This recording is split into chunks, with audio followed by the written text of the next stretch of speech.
Okay, so we left it over here and now we are back. And I just forgot and I have done a mistake. Cause, no, we have not done a mistake. We'll go to the canvas option in the blocks and then we'll see when canvas rag, the first one. And we'll keep it over here. And when we'll click canvas again and we'll drag down, and when we see this call canvas draw line, we put it over here, and the X one will be sorry, that's a mistake, that's previous X, and the Y one will be the previous Y, and the X2 will be get current X and get current Y.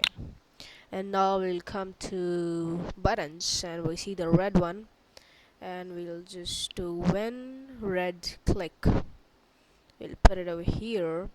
We'll go to canvas and we drag it down, and then we'll just find when canvas, just a second,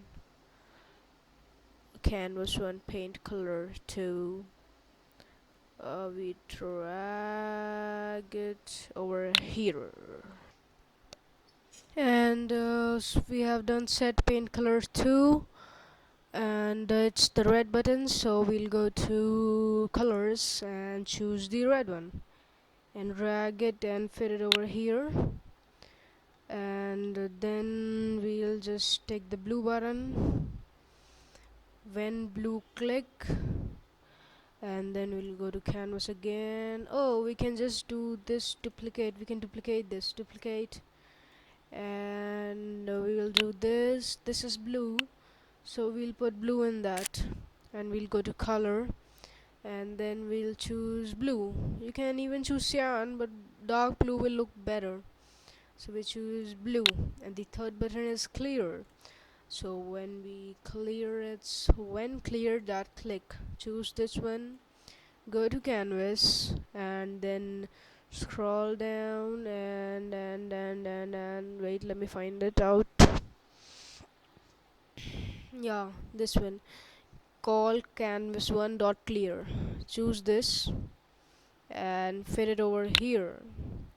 And we have added one accelerometer also, so you have to click this and we have to see when accelerometer is shaking. Drag it down over here, duplicate the call canvas 1 clear, and put this over here. And this is how you make a very simple drawing app. Thank you.